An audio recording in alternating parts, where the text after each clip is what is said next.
আজ ছোট মেয়ে করবে স্কুলে সম্বলপুরি ডান্স।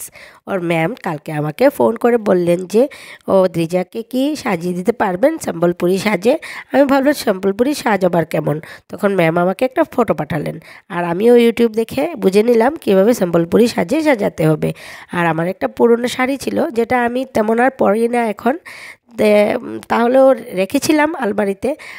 হঠাৎ দেখলাম যে এই শাড়িটা ম্যাচ করে যাবে, তাই আমি সাজিয়ে দিলাম আমার এই শাড়িটা দিয়ে আমার ছোট মেয়েকে।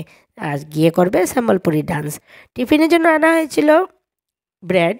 ব্রেড আগে আমরা রেগুলারই খেতাম, যেহেতু ময়দা খাওয়া ভালো না, তাই এখন আর ব্রেড আর খাওয়া হয় না। ব্রেড দেখে ভাবলাম সকালে একটু দুধ চা করে নিই। মেয়েদের স্কুলে দিয়ে আস্তে আস্তে আমার চা হয়ে যাবে। আমাদের ঘরের সামনেই পাশেই আছে স্কুল, তাই আমি চা বসিয়ে দিলাম। এদিকে একটু মশলা দিয়ে দিলাম, যেগুলো যেগুলো প্রয়োজন, আদা, এলাচ, গোলমরিচ, এগুলো দিয়ে আমি চাটা করে নিলাম।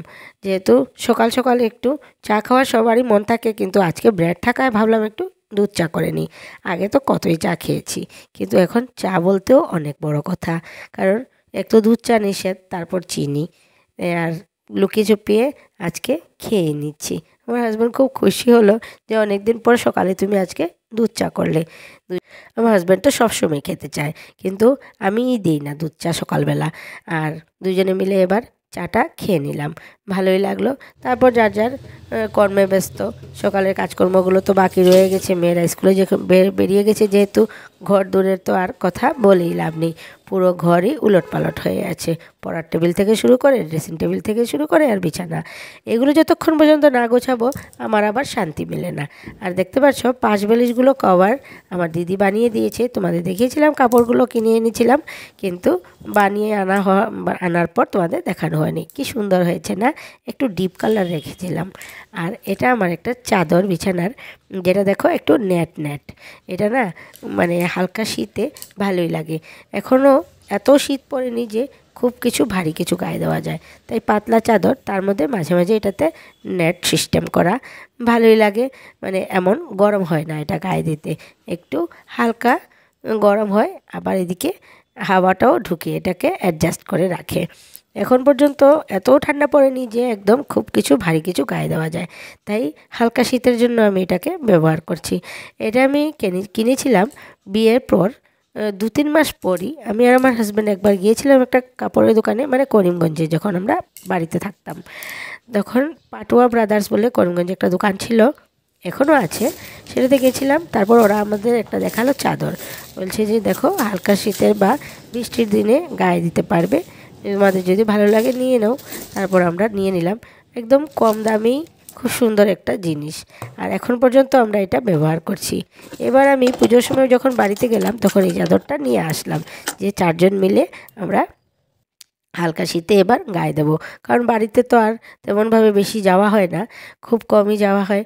আর জিনিসপত্রগুলো থাকে ওখানে, যা যা থাকে ব্যবহারও করা হয় না।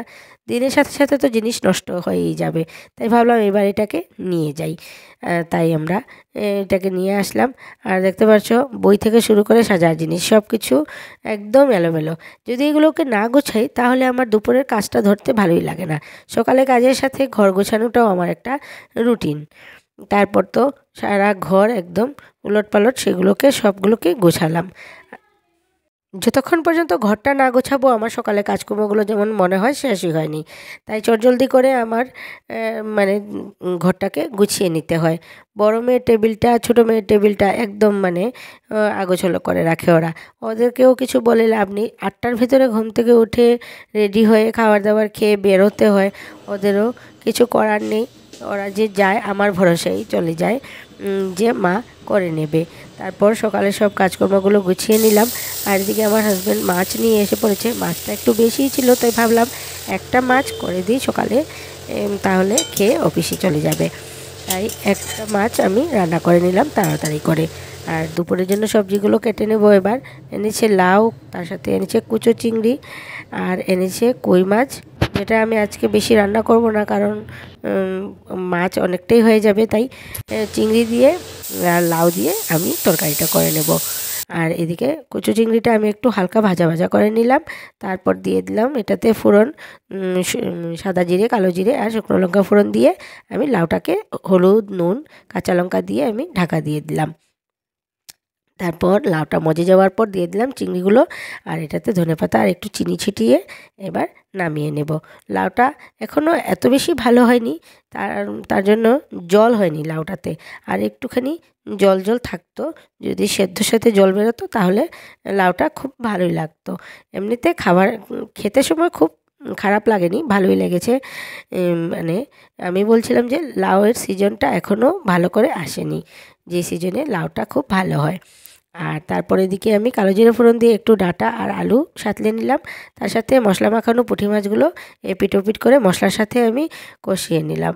এবার আমি দিয়ে দেবো এটাতে ঝোলটা ফুটে আসলে তারপর দিয়ে দেবো ধনেপাতা আর স্বাদ মতো নুন দিয়ে আমি এটাকে এবার নামিয়ে নেব। শুধু কই মাছটা রান্না করব দুটোই, কারণ আমার 2 মেয়ের জন্য, আর আমরা তো অন্য মাছ আছে সেগুলোই খেয়ে নেব। মাছটাকে প্রথমে সাঁতলে নিলাম, পরে আবার মশলার সাথে এটাকে একটু কষিয়ে এটাতে ঝোল দিয়ে ধনেপাতা দিয়ে এবার এটাকে নামিয়ে নেব। তাহলে আজকের ভিডিওটা আর আমি বেশি বড় করছি না, আজকের মতো না, এইটুকুই। তোমার সবাই সুস্থ থাকবে, ভালো থাকবে, টাটা, বাই বাই।